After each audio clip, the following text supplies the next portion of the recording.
Donc bonjour les élèves de seconde, comme vous voyez là, je suis chez moi dans mon bureau, c'est là où je travaille, vous pouvez voir mon endroit, d'accord, pour qu'on se connaisse un peu mieux, j'ai une bibliothèque, il y a plein de livres.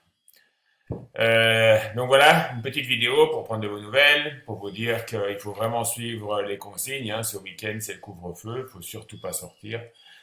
On va essayer de stopper l'épidémie avant que cela ne devienne quelque chose de très grave pour la Colombie, et je pense que si on écoute les consignes, il n'y a aucune raison qu'on n'y arrive pas. Alors, cette vidéo elle a pour but de corriger donc l'activité numéro 13 que je vous ai donnée qui s'appelle la différenciation sexuelle.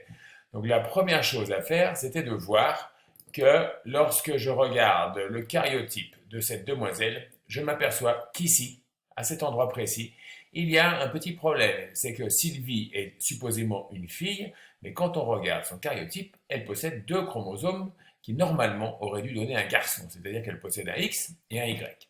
Alors ensuite, on regarde, donc on sait qu'il y a un problème, hein, le chromosome Y, on sait qu'il possède le gène SRY qui est responsable de la masculinisation, c'est-à-dire qu'il est responsable de transformer la gonade indifférenciée en testicule qui fabriquera de la testostérone et de l'hormone antimullérienne.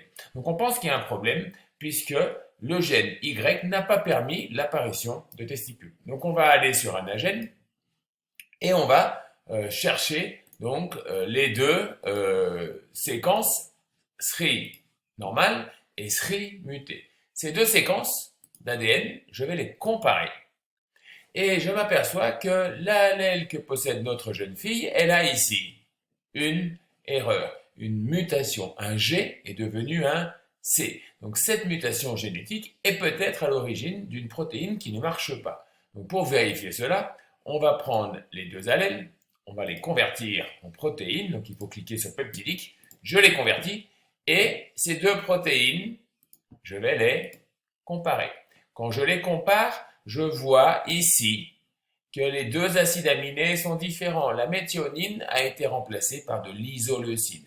Or, ces deux acides aminés ont des propriétés différentes et cela joue peut-être un rôle dans le fait que la protéine de cette jeune fille, la protéine TDF, ne fonctionne pas et n'est pas capable de stimuler les gènes responsables de la transformation de la gonade en testicule.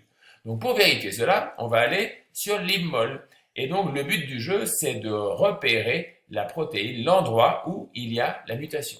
Donc comment je vais faire? Je vais d'abord charger les deux molécules, un J46, un J47, donc la molécule normale, la molécule mutée. Ensuite, je vais aller là et je vais regarder sur commande.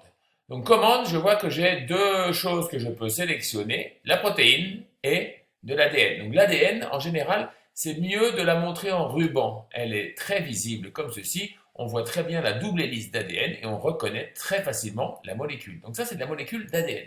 Ensuite, la protéine, je peux, pour bien la voir, si je veux, la colorier. D'accord? Quand, hop, donc voilà, j'ai colorié ma protéine et j'ai fait apparaître le brin d'ADN. Quand je vais sur un agène, je m'aperçois que la mutation, elle a lieu sur l'acide aminé numéro 9. Donc c'est cet acide aminé qu'on va essayer de mettre en relief. Donc je vais retourner ici, je vais aller à la séquence, je vais tout désélectionner et je vais resélectionner l'acide aminé numéro 9 qui est la méthionine. Pour bien la voir, je vais la mettre en sphère et je vais la mettre en vert ou en rose, la couleur que vous voulez. Donc voilà, j'ai réussi à mettre en évidence l'acide aminé qui est muté dans la protéine de Sylvie. Donc je fais pareil pour la protéine de Sylvie. Je vois que j'ai de l'ADN. Je vais le mettre en ruban pour bien le voir. La protéine, je vais la colorier là aussi en orange. Je crois que c'est la couleur que j'ai choisie. Ensuite, je vais à séquence. Je désélectionne tout. Je sélectionne l'acide aminé numéro 9, l'isoleucine. Je la mets en sphère et je la mets en rouge ou en vert. Hop, quand j'ai fait cela, je peux donc comparer mes deux molécules. Je vois que l'acide aminé qui est muté, il est au contact de l'ADN et c'est sans doute à cause de cette mutation que la protéine TDF de cette jeune fille n'est pas capable de stimuler les gènes de la masculinisation et donc que la gonade indifférenciée, au lieu de se transformer en testicule, va se transformer en ovaire. Comme cette gonade qui se transforme en ovaire ne fabrique pas de testostérone, les canaux de Wolff disparaissent. Comme elle ne fabrique pas d'hormones antimullériennes, les canaux de Muller persistent.